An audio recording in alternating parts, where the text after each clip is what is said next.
Bom, pessoal, nesse vídeo aqui a gente vai entrar um pouco mais, já vamos começar a entrar na parte de programar de fato e a gente vai ver a ferramenta que a gente vai utilizar para desenvolver nosso projeto. Existem diversas ferramentas e diversos tipos de ferramentas e é sobre elas que eu vou falar aqui nesse vídeo. Então, basicamente, existem três tipos de forma de você conseguir programar e desenvolver algum projeto. E aí existem esses três tipos, basicamente, de forma de você conseguir desenvolver o projeto. Cada uma tem um uso específico. Primeiro é o editor de texto, né? Eu vou abrir até aqui o editor de texto para vocês. Editor de texto. O editor de texto ele é um programa para você escrever qualquer tipo de texto. Qualquer tipo de texto. Então eu posso aqui escrever, por exemplo, um texto normal, né? Se eu salvar aqui direto, ele vai salvar como txt. Então ele trabalha documento.txt. Show. Então agora está salvo. Deixa eu pegar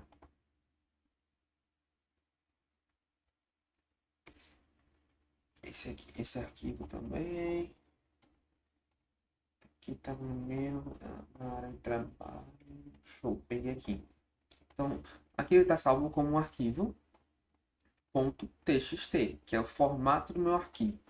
Mas para você desenvolver um programa aqui em JavaScript, por exemplo, eu posso alterar aqui, colocar um post hello, que a gente fez no vídeo. Aqui, ó, hello world. E aí eu posso vir aqui. Aí eu posso. Cadê? Ah, isso aí. Eu posso salvar ele. Né? Salvar como. E aqui, ao invés de salvar como TXT, eu posso salvar .js. E aqui, né, já mudou um pouquinho o formato. Já está em um arquivo do tipo JavaScript. Só que é que tá. O editor de texto ele é feito para escrever qualquer tipo de texto.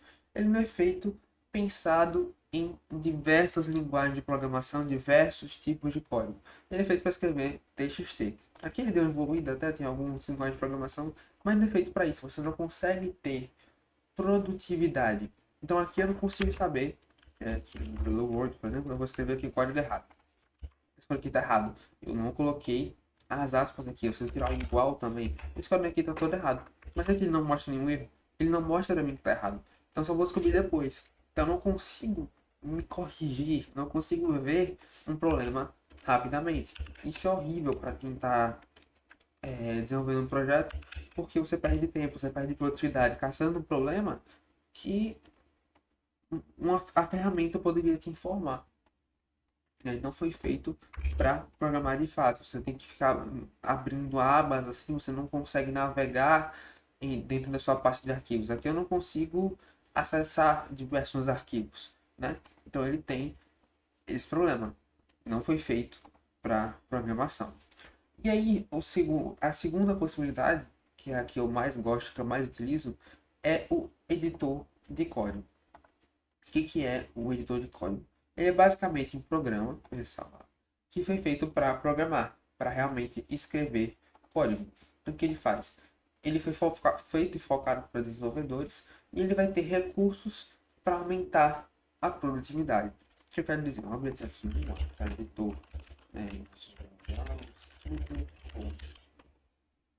que é um editor de código, ele é feito para código, code editing refined.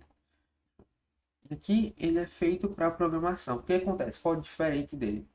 Ele basicamente aqui tem a navegação dos arquivos. Então, um projeto grande, você consegue acessar os arquivos, mexer nos arquivos. É um mexer em projetos que tem muitas pastas, muitos arquivos. Então, para eu poder mexer no editor de texto é muito difícil.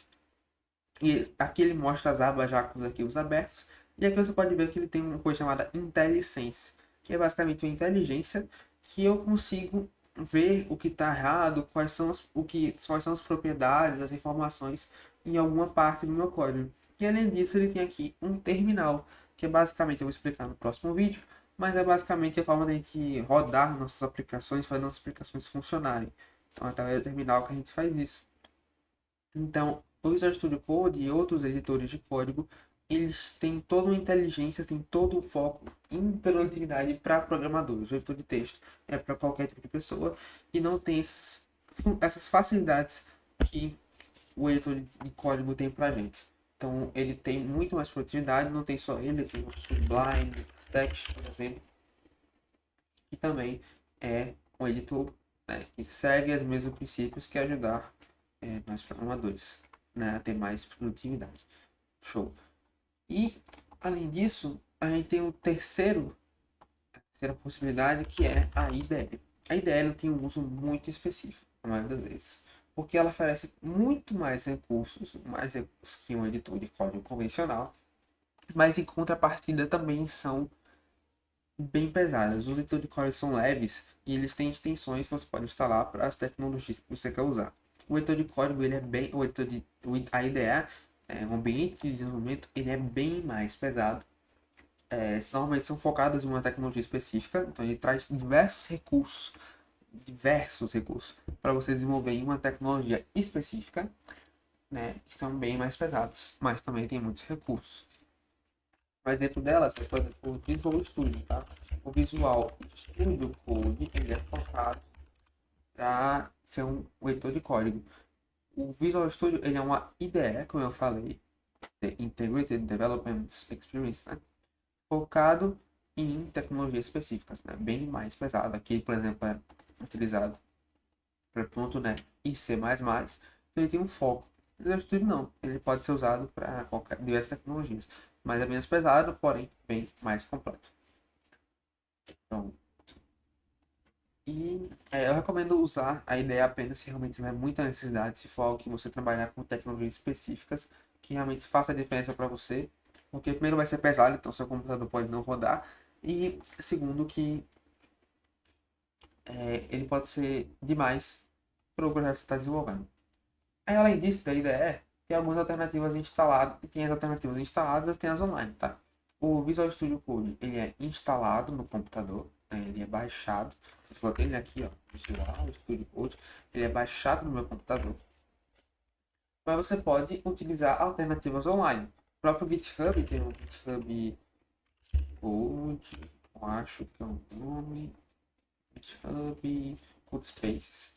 E é para você programar online utilizando o GitHub, então você coloca o seu projeto aqui e consegue programar. Aqui até um vídeo mostrando, né, diversas formas de ser programado fora do computador. Aí tem o CodePen, que é mais focado em HTML, CSS, JavaScript, né? Ele é feito mais para isso, para você conseguir programar essas tecnologias. Ele é um pouco mais limitado, né? Cada um tem suas limitações. Aí tem o Code Sandbox,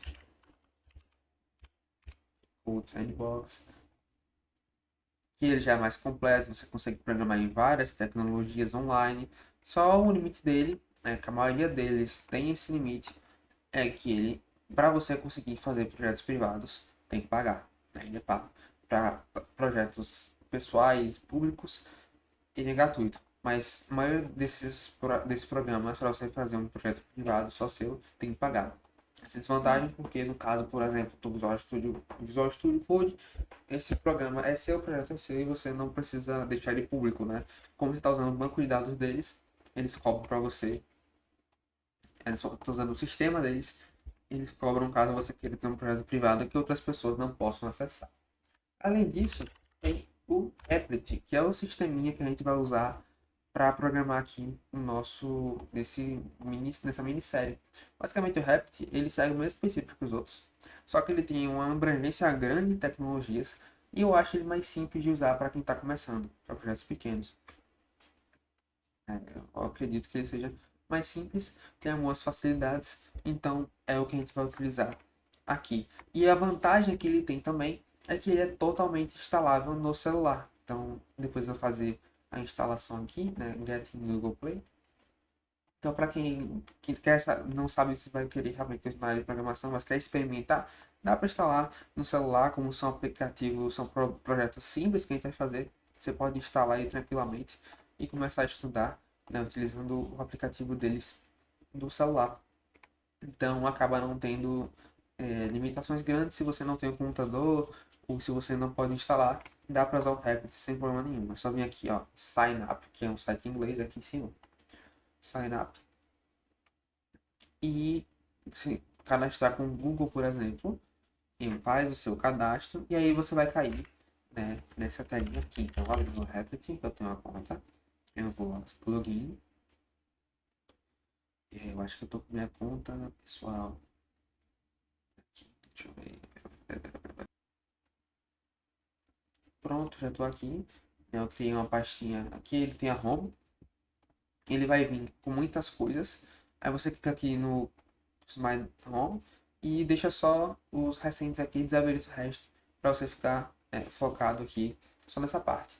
Aí aqui ele tem aqui os rappers, que sua conta, né? Ele tem que ser público também, mas como a gente vai fazer aqui, né, focado em coisas básicas, você não precisa de ter um projeto privado, até porque a ideia é você conseguir mostrar para outras pessoas, tá? A única probleminha dele é que você não consegue sincronizar com o GitHub, que eu vou explicar como é que funciona, mas tranquilo, não tem tanto problema assim. Para essa parte inicial, acho que nem precisa tanto. Então a gente vai fazer aqui mesmo. Caso você queira usar o autor editor, pode usar tranquilamente. Eu vou usar aqui só porque eu acho que ele é mais simples para quem está começando.